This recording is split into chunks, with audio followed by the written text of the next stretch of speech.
اسلام کے ہر دور میں مسلمانوں پر طرح طرح کے ظلم و ستم کیے گئے اور مسلمانوں کو اللہ تبارک و تعالیٰ کی ذات اور ایمان سے دور کرنے کی کوشش کی گئی، لیکن جو سچا مسلمان ہوتا ہے وہ اپنا سب کچھ تو لوٹا دیتا ہے، لیکن وہ اپنے سچے رب کو کبھی نہیں چھوڑتا۔ اس مسلمان کا سب کچھ اس کا حقیقی مالک اللہ عز و جل ہوتا ہے۔ یہی وجہ ہے کہ اللہ تبارک و تعالیٰ اپنے بندوں سے 70 ماؤں سے بھی زیادہ پیار کرتا ہے۔ ایسا ہی ایک ایمان افروز واقعہ آج کے اس ٹاپک میں ہم آپ کو بتائیں گے کہ کس طرح ایک خاتون نے اپنا سب کچھ اپنے سچے رب پر قربان کر دیا۔ پیارے دوستو، ایمان افروز واقعہ فرعون کی بیوی کا ہے۔ آج کے اس ٹاپک میں ہم آپ کو بتائیں گے کہ دنیا کے سب سے بڑے جعفر اور ظالم جو کہ خدائی کا دعوے دار تھا، اس کے باوجود بھی اس کی بیوی کس طرح سے اللہ تبارک و تعالیٰ کی وحدانیت پر ایمان لے کر آئیں اور ایمان لانے کا سبب کیا بنا۔ اور جب فرعون کو بیوی کے ایمان لانے کی خبر ملی تو اس بدبخت نے اس نیک خاتون پر کون کون سے ظلم و ستم کے پہاڑ ڈھائے، اور فرعون کی بیوی کون تھی اور کس کی اولاد میں سے تھی۔ پیارے دوستو، اس قابل رشک قربانی کے بعد اللہ تبارک و تعالیٰ نے اس نیک خاتون کو کس قدر مقام اور مرتبہ عطا فرمایا تھا۔ پیارے دوستو، فرعون کی بیوی کا نام حضرت آسیہ رضی اللہ تعالیٰ عنہا تھا۔ یہ بادشاہ مصر ریان بن ولید کے اولاد میں سے تھی۔ یہ ریان بن ولید ہی بادشاہ تھا جو حضرت یوسف علیہ السلام کے دور میں بادشاہ مصر تھا۔ یہ خوش نصیب بادشاہ حضرت یوسف علیہ السلام پر ایمان لے آیا تھا۔ فرعون کی بیوی حضرت آسیہ رضی اللہ تعالیٰ عنہ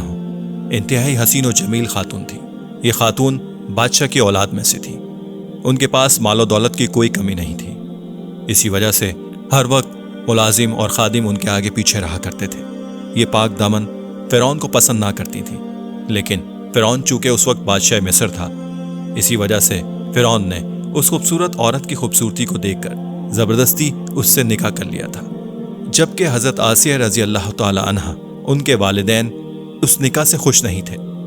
لیکن انہوں نے حالت کی مجبوری کی وجہ سے حضرت آسیہ رضی اللہ تعالی عنہا کا نکاح فرعون سے کر دیا تھا۔ فرعون کو اس کی سلطنت، مال و دولت کی کثرت اور طاقت کے نشے نے حد سے زیادہ مغرور اور بے لگام بنا دیا تھا۔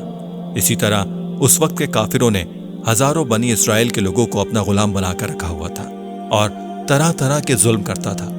چونکہ اس بدبخت نے خدائی کا دعویٰ کر رکھا تھا، اسی لیے وہ تمام انسانوں کو اپنا غلام تصور کرتا تھا اور معصوم لوگوں کے ساتھ جانوروں جیسا سلوک کرتا تھا۔ چنانچہ یہ وقت یوں ہی تیز رفتاری کے ساتھ چلتا رہا۔ سال مہینوں میں اور مہینے ہفتوں میں اور ہفتے دنوں میں تبدیل ہو کر گزرتے چلے گئے، اور پھر وہ وقت بھی آ گیا کہ جب اللہ تبارک و تعالیٰ کے پیارے نبی حضرت موسیٰ علیہ السلام اور حضرت ہارون علیہ السلام اس دنیا کے اندر تشریف لائے، اور مصر کی سرزمین لا الہ الا اللہ کی صداؤں سے گونج اٹھی۔ حضرت ہارون علیہ السلام کو ہدایت کی طرف بلانے کے لیے مابعوث فرمایا گیا۔ ہم نے بنی اسرائیل کے لوگوں کو اللہ تبارک و تعالیٰ کی وحدانیت کی طرف بلایا اور لوگوں کو باطل معبودوں کی پوجا کرنے سے منع کیا۔ حضرت موسیٰ علیہ السلام نے فرعون کو طرح طرح کے معجزات دکھائے، لیکن اس کے باوجود بھی یہ لوگ سرکشی پر اڑے رہے، اللہ تبارک و تعالیٰ کی وحدانیت کا مسلسل انکار کرتے رہے۔ اس کے باوجود بھی حضرت موسیٰ علیہ السلام فرعون کو اور بنی اسرائیل کے بعد لوگوں کو دعوت دیتے رہے۔ جب لوگ ان کی دعوت سے تنگ آ گئے تو فرعون نے یہ خیال کیا کہ کیوں نہ موسیٰ علیہ السلام کو لوگوں کے سامنے جھوٹا ثابت کیا جائے۔ چنانچہ فرعون نے حضرت موسیٰ علیہ السلام کو جھوٹا ثابت کرنے کے لیے ایک خاص دن مقرر کیا۔ ایک دن بہت بڑا میلہ لگا جس میں کثیر تعداد میں لوگ جمع ہوئے تھے۔ فرعون نے مصر کے تمام بڑے بڑے جادوگروں کو بلایا اور حضرت موسیٰ علیہ السلام کو جھوٹا ثابت کرنے کے لیے کہا، اور جب میلے کا دن آیا تو ایک وسیع و عریض میدان سجایا گیا، اور ادھر فرعون اپنی فرعونیت کے نشے میں مخمور ہو کر عالیشان تخت پر جا بیٹھا اور سلطنت کے کونے کونے سے بلائے گئے بڑے بڑے جادوگروں کو جمع ہونے کے لیے کہا۔ اس طرح ہزاروں افراد کا مجمع جمع ہو چکا تھا۔ حق اور باطل کا عظیم ترین کھیل دیکھنے کے لیے بے شمار لوگ جمع ہوئے تھے۔ اللہ تبارک و تعالیٰ کے سچے نبی حضرت موسیٰ علیہ السلام اور حضرت ہارون علیہ السلام تشریف لا چکے تھے، اور حضرت موسیٰ علیہ السلام کے چہرہ انور پر جاہ و جلال نظر آ رہا تھا۔ میلے کا آغاز ہوا اور جادوگروں نے فرعون کی عزت کی قسم کھا کر اپنے جادو کی لاٹھی اور رسیاں پھینکنی شروع کر دی، اور رسیاں ایک دم سانپ بن کر پورے میدان کے اندر دوڑنے لگیں۔ ان سانپوں کو دیکھ کر پورے مجمع کے اندر خوف و ہراس پھیل گیا، اور تمام لوگ بدحواس ہو کر ادھر ادھر بھاگنے لگے، اور ادھر فرعون اور اس کے جادوگر اپنے نشے میں بدمست ہو کر تالیاں بجانے لگے اور اس منظر کو دیکھ کر خوش ہونے لگے۔ اس کے بعد اللہ تبارک و تعالیٰ نے اپنے پیارے پیغمبر حضرت موسیٰ علیہ السلام کو اپنا عصا مبارک پھینکنے کا حکم دیا، تو اس وقت حضرت موسیٰ علیہ السلام نے اللہ تبارک و تعالیٰ کے حکم کی تکمیل کرتے ہوئے اپنا عصا زمین پر پھینکا تو دیکھتے ہی دیکھتے ان کا عصا ایک خوفناک اور ہیبتناک سانپ میں تبدیل ہو گیا، جو کہ ان جادوگروں کے چھوڑے ہوئے چھوٹے چھوٹے سانپوں کو نکل گیا۔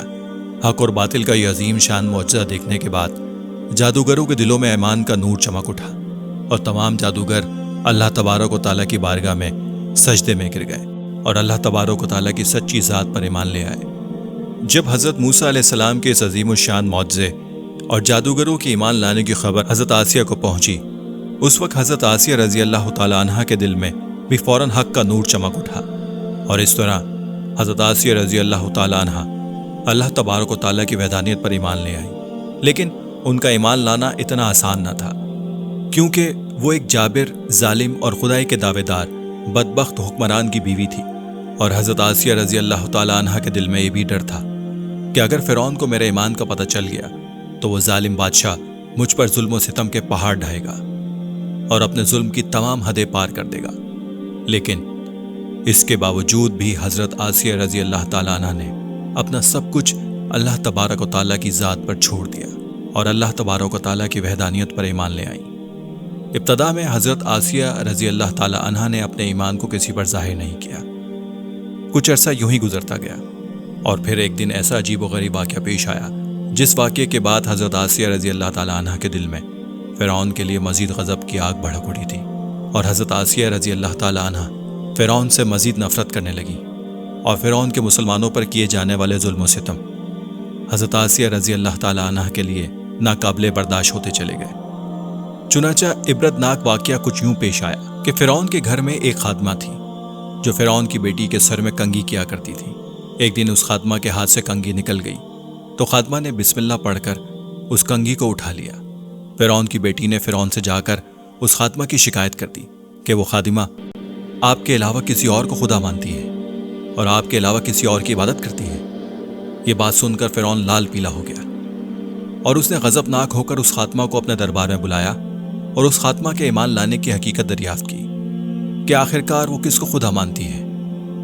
اور اسے کہنے لگا کہ تم میرے علاوہ کسی اور کو خدا مانتی ہو۔ تو اس وقت اس خاتون نے فوراً جواب دیا، ہاں، میرا اور تیرا رب اللہ عز و جل ہے، وہی وحدہ لا شریک ہے، اور اس کے علاوہ اس کا کوئی شریک نہیں۔ چنانچہ خاتمہ کی بات سن کر فرعون اس پر مزید غضبناک ہو گیا، اور پھر اس کو اور ان کے معصوم بچوں کو کھولتے ہوئے تیل میں ڈال دیا، اور اس طرح ان کو شہید کر دیا گیا۔ یہ خوفناک اور دل خراش منظر اس وقت فرعون کی بیوی دیکھ رہی تھی۔ اسی دوران اللہ تبارک و تعالیٰ کی قدرت جلوہ گر ہوئی، اور اللہ تبارک و تعالیٰ نے حضرت آسیہ رضی اللہ تعالیٰ عنہ کی آنکھوں سے پردے اٹھا دیے اور فرعون کی بیوی کی بصیرت کو روشن فرما دیا۔ اور فرعون کی بیوی نے بھی یہ منظر دیکھا کہ فرشتے اس فاطمہ کی روح کو لے کر آسمان کی طرف جا رہے ہیں۔ اس طرح فرشتوں کو دیکھنے کے بعد فرعون کی بیوی کا ایمان مزید مضبوط ہو گیا، اور وہ مزید اللہ تبارک و تعالیٰ کی وحدانیت کا یقین کرنے لگی،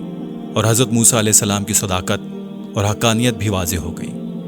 اس خوفناک منظر کو دیکھنے کے بعد فرعون کی بیوی سوچ میں پڑ گئی اور سوچنے لگی کہ میں مسلمان ہونے کے باوجود مسلمانوں پر ہونے والے ان تمام تر ظلم و ستم کو کس طرح برداشت کر سکتی ہوں۔ ابھی فرعون کی بیوی انہی خیالات کے اندر گم تھی کہ فرعون اپنی بیوی کے پاس آیا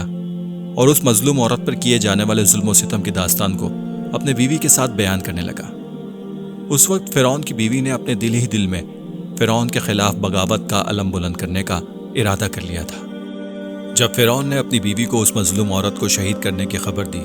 تو فرعون کی بیوی نے فرعون سے کہا، تیری خرابی ہو، کس شان نے تجھے اللہ تبارک و تعالیٰ کے مقابلے میں اتنا بے باک کر دیا ہے۔ یہ بات سن کر فرعون ایک بار پھر بڑھا اور اپنی بیوی سے کہنے لگا، تجھے بھی اسی جنون نے آہ لیا ہے جس جنون کے اندر وہ خاتمہ مبتلا تھی۔ چنانچہ اس کے جواب میں فرعون کی بیوی نے فرعون سے کہا، مجھے کوئی جنون نہیں آیا، میں تو خدا وحدہ لا شریک پر یقین کرتی ہوں جو میرا اور تیرا رب ہے اور تمام جہانوں کا پالنے والا ہے۔ اس طرح اس بہادر خاتون نے اس کے سامنے اپنے ایمان کا اظہار کیا۔ فرعون اپنی بیوی کی بات سن کر حیران و پریشان رہ گیا،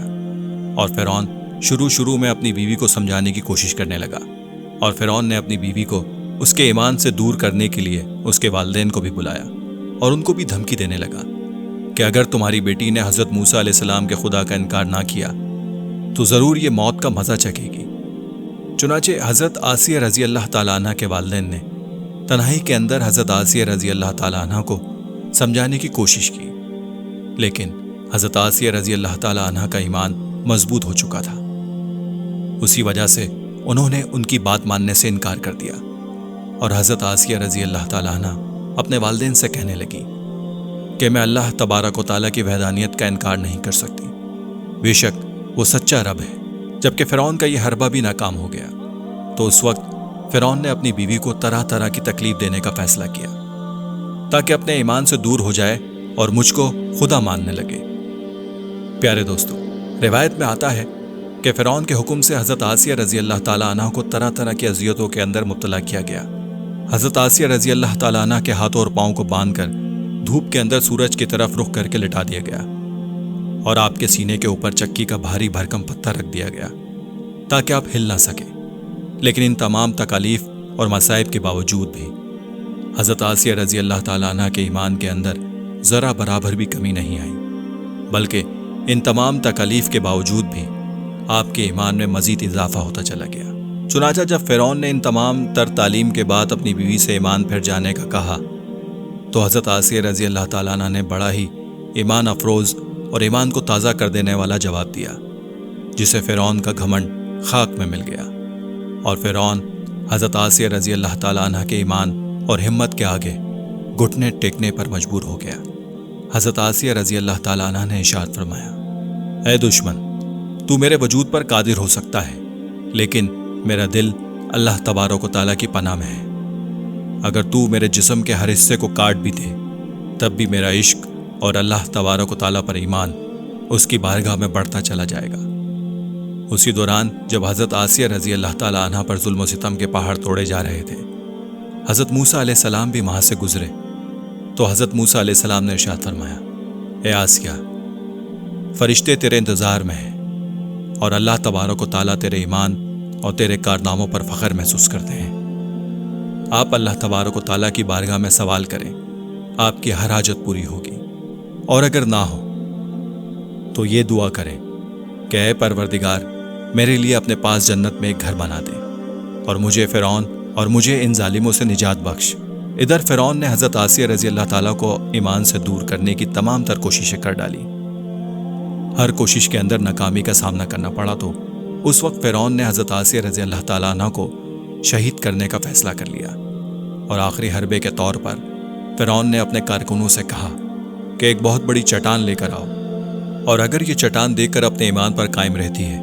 تو یہ چٹان اس پر گرا دینا، اور اگر یہاں سے پھر جاتی ہے تو پھر یہ میری بیوی ہے۔ پیارے دوستو، اس خوفناک منظر کے وقت جہاں ایک طرف زندگی اور دوسری طرف موت کھڑی ہے، تو اس وقت حضرت آسیہ رضی اللہ تعالیٰ عنہ نے آسمان کی طرف نگاہ اٹھا کر دیکھا تو جنت کے اندر اپنا سفید موتیوں والا محل نظر آیا، جس سے آپ کا ایمان مزید بڑھ گیا، اور اسی حالت میں آپ کی روح پرواز کر جاتی ہے، اور اس کے بعد آپ کے جسم مبارک پر وہ چٹان گرا دی جاتی ہے۔ وہ چٹان ایسے بدن پر گرتی ہے جس میں روح نہیں ہوتی۔ اس دردناک واقعے کے دوران جب فرعون اپنی بیوی پر طرح طرح کے ظلم ڈھا رہا تھا، اس وقت اللہ تبارک و تعالیٰ نے اپنے فرشتوں کو حضرت آسیہ رضی اللہ تعالیٰ عنہ پر مقرر کر دیا تھا، اور فرشتے حضرت آسیہ رضی اللہ تعالیٰ عنہ پر سایہ کیے ہوئے تھے، اور ان کو جنت کے اندر اپنا مقام دکھا دیا گیا تھا، جس کی وجہ سے حضرت آسیہ رضی اللہ تعالیٰ عنہ کا ایمان مزید مضبوط ہو گیا تھا، اور فرعون کی تمام مصیبتوں کو آپ بھول گئیں۔ اس طرح حضرت آسیہ رضی اللہ تعالیٰ عنہ نے دنیا کی تمام تر مصیبت کو برداشت کیا، لیکن اللہ تبارک و تعالیٰ کی وحدانیت کو نہیں چھوڑا، اور اللہ تبارک و تعالیٰ نے حضرت آسیہ رضی اللہ تعالیٰ عنہ کو وہ مقام عطا فرمایا جو مقام آج تک کسی کو نہیں ملا۔ حضرت آسیہ رضی اللہ تعالیٰ عنہ جب جنت میں جائیں گی تو اللہ تبارک و تعالیٰ ان کو یہ نعمت عطا فرمائے گا، وہ جنت میں حضور پاک صلی اللہ علیہ وآلہ وسلم کی زوجہ محترمہ ہوں گی، اور اللہ تبارک و تعالیٰ ان کا شمار حضور اکرم صلی اللہ علیہ وسلم کی ازواج مطہرات میں فرمائے گا۔ اللہ تبارک و تعالیٰ سے دعا گو ہیں کہ اللہ تبارک و تعالیٰ ہمیشہ اپنا عشق اور ایمان سلامت رکھے اور حضور صلی اللہ علیہ وسلم کی محبت کے اندر جینا مرنا نصیب فرمائے، آمین۔